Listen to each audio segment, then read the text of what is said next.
ये सोचता है मेहनत कम करूं, फल पूरा मिले।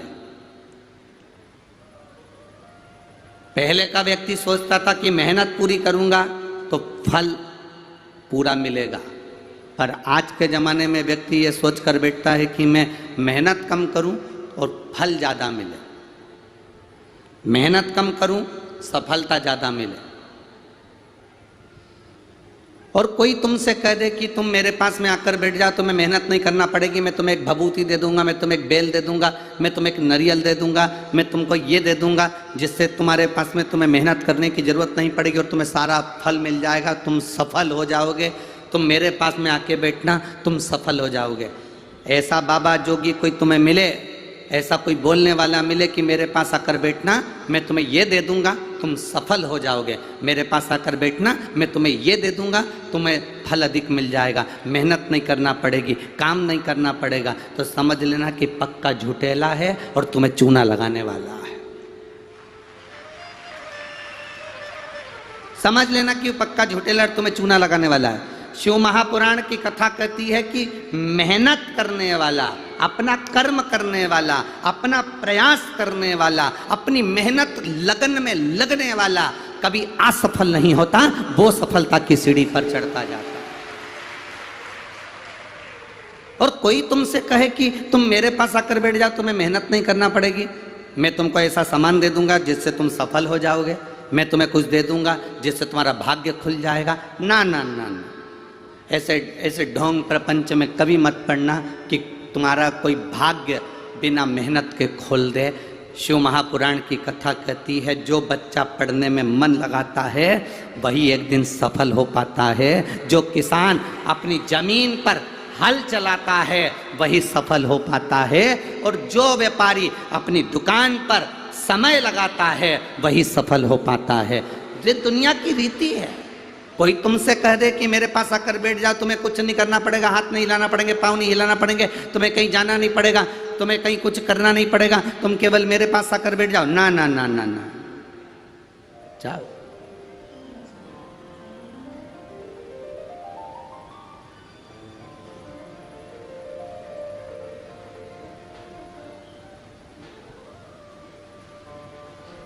आप अपना कर्म क्यों नहीं करते?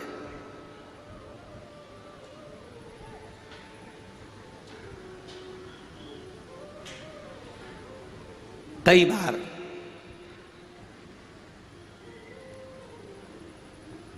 बार हमारे कुछ शिष्य ऐसे होते हैं जिनको ऐसा लगता है कि गुरुजी से हमारी बात नहीं होती या गुरुजी हमसे कम मिल पाते हैं। हम उनसे एक बात कहना चाहते हैं, आप अपना घर छोड़कर, अपना काम छोड़कर, अपना परिवार छोड़कर 24 घंटे हमारे साथ में लगो या 24 घंटे हमारे साथ रहो, ये हमको पसंद नहीं है। कारण घर तुम्हारा है, परिवार तुम्हारा है, मेहनत तुम्हें करना है। गुरु की तो केवल एक काम है कि गुरु की दृष्टि केवल आप पर पड़ जाए तो समझ लो शिव की दृष्टि पड़ गई और सब कार्य हो गए। अब कोई सोचे कि हम तो गुरुजी के साथ ही रहे, गुरुजी के साथ ही चले, गुरुजी के साथ ही जब जहाँ गुरुजी आएंगे हम, ना ना ना, आपकी भक्ति, आपकी मेहनत, आपका कर्म, आपकी लगन आपको सफलता देगी।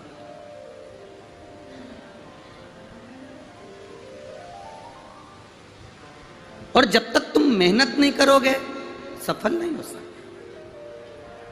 हम मत बुरे कर्म कर बंदे वरना पछताएगा, भगवान की आंखों से तू बच नहीं पाएगा, तू बच नहीं पाएगा। अरे ओ अज्ञानी मत करना दानी, अरे ओ अज्ञानी मत करना दानी। एलईडियाँ चालू करो भाई, एलईडियाँ क्यों बंद पड़ी हुई है? एलईडियाँ चलाई है पीछे की, पीछे की नहीं चल रही है, जनता खड़ी हुई है पीछे। शिव तत्व को जानने का प्रयास करो। भगवान ओगरदानी के तत्व को पहचानने का प्रयास करिए।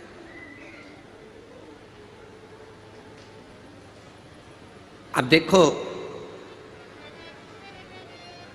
1 किलोमीटर दूर तो तुम्हारी गाड़ी रुकी होगी ना? बोलो री जीजी, सही है कि गलत है? क्यों रे जी जाओ, सही है? 1 किलोमीटर दूर तो गाड़ी रुकी होगी। अब वो 1 किलोमीटर दूर जो गाड़ी रुकी होगी, तुम वहाँ उतरे होगे, उतर कर तुम चलकर यहाँ तक पहुँचे होगे, इसमें तुम्हारी मेहनत लगी कि नहीं लगी? बोलो रे पंडाल वालों, मेहनत लगी कि नहीं लगी? लगी ना। अब इतनी दूर गाड़ी रोकी, चलकर तुम यहाँ तक पहुँचे, चलने में तुम्हारी मेहनत लगी ना। अब यहाँ बैठे, 2 बजे कथा चालू होने वाली थी और तुम सवेरे 9 बजे के बैठे, बल्कि और जल्दी बैठे होगे, ठीक है। अब 8-9 बजे के तुम यहाँ बैठे, बैठकर तुमने भजन किया, कीर्तन किया, मंत्र जाप किया, श्री शिवाय नमस्तुभ्यम बोला। अब तुमने यहाँ पर बैठकर भी भगवान की भक्ति करी, मेहनत करी, भजन करा, 3 घंटे कथा सुनोगे, फिर भोजन ग्रहण करने के लिए जाओगे, फिर पंडाल में आ जाओगे। अपना घर, अपना दरवाजा, अपना परिवार 7 दिन के लिए छोड़कर तुम इतनी दूर कौड़िया गांव में आकर, इस शिवधाम में आकर कथा सुन रहे हो, तो क्या मेरा महादेव तुम्हारे लिए कैलाश छोड़कर नहीं आएगा? वो भी तो आएगा। मेरा महादेव भी तो आएगा। तेरे मंदिर में आना मेरा काम है और मेरी बिगड़ी बनाना तेरा काम। वो भी तो आएगा, वो भी तो पहुंचेगा।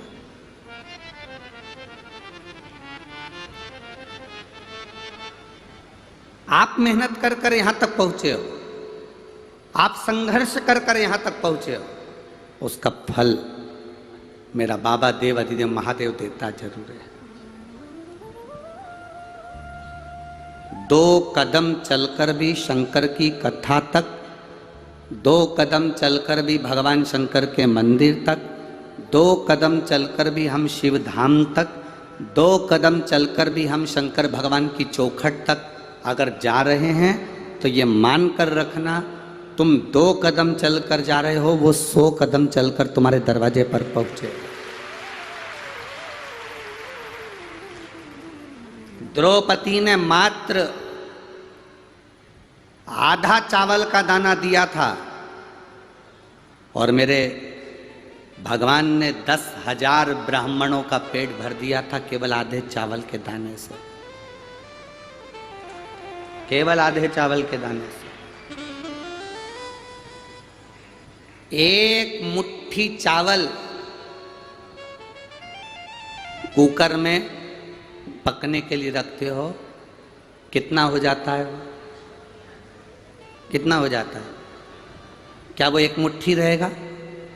जम के तो बोलो जरा। नहीं, 1 मुट्ठी, 1 कटोरी चावल तुमने पकने के लिए रखा, भगोनी में रखा, कुकर में रखा, तो वो चावल बढ़कर 1 कटोरी चावल आधा कुकर भर देता है। केवल 2 कदम चलकर हम परमात्मा के दरवाजे पर जा रहे हैं। जैसे 1 कटोरी चावल पानी का संग पाकर, अग्नि की तपन पाकर आधा कुकर भर देता है, उसी तरह हम जब भगवान के मंदिर में 2 कदम चलकर या शिव महापुराण में 2 कदम चलकर पहुंचते हैं, तो शंकर का संग और सत्संग की तपन से हमारी भी जिंदगी भर आ जाती है।